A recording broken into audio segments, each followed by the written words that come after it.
जानवरों की दुनिया, मित्रता और एकता की कहानी। एक हरे भरे जंगल में जानवरों का एक अद्भुत संसार था।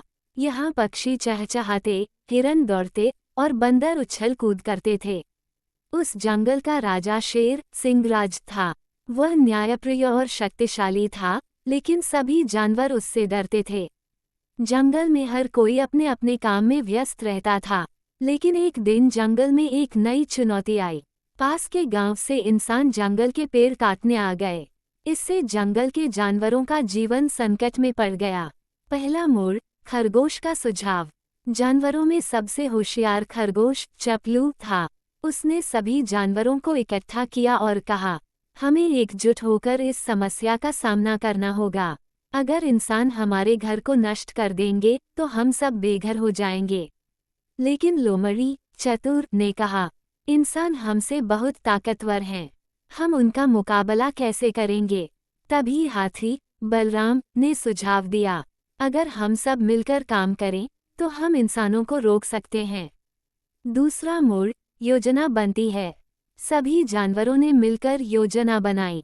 चपलू ने कहा, हम उनकी हरकतों पर नजर रखेंगे और उनके औजार छुपा देंगे।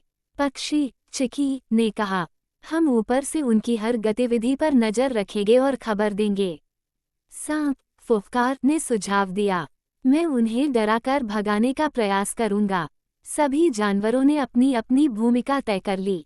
चुनौती, पहली भिड़ंत। अगले दिन इंसान पेड़ काटने आए। चिकी ने आसमान से उनकी गतिविधियों की सूचना दी। सांप ने अचानक फुफकार कर इंसानों को डराने की कोशिश की। खरगोश और बंदरों ने उनके औजार उठाकर छुपा दिए। हाथी बलराम ने जोर से चिंगाड़ मारी और इंसानों को डराकर भागने पर मजबूर कर दिया। इंसान उस दिन जंगल से वापस लौट गए। तीसरा मोड़, इंसानों का बदला। अगले दिन इंसान और बड़ी संख्या में लौटे। उन्होंने जाल और आग लगाने की योजना बनाई। अब जानवरों को समझ में आ गया कि चुनौती और बड़ी हो गई है। चपलू ने कहा, हमें शेर राजा सिंहराज से मदद लेनी चाहिए। सभी जानवर शेर के पास पहुंचे और पूरी स्थिति बताई। सिंहराज ने कहा, हम अपनी एकता से इस संकट का सामना करेंगे। मैं सामने से इंसानों का सामना करूंगा। निर्णायक लड़ाई। जब इंसान जंगल में आए तो शेर ने जोर से दहाड़ लगाई। उसकी आवाज से पूरा जंगल गूंज उठा। सारे जानवर एकजुट होकर सामने आए। बंदरों ने ऊपर से पत्थर फेंके, पक्षियों ने उनकी टोपी और औजार छीन लिए। सांपों ने जाल काट डाले और हाथी बलराम ने आग बुझाई।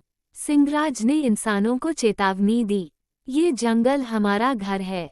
अगर तुमने दोबारा आने की कोशिश की तो इसका अंजाम बुरा होगा। अंतः सबक और उत्सव।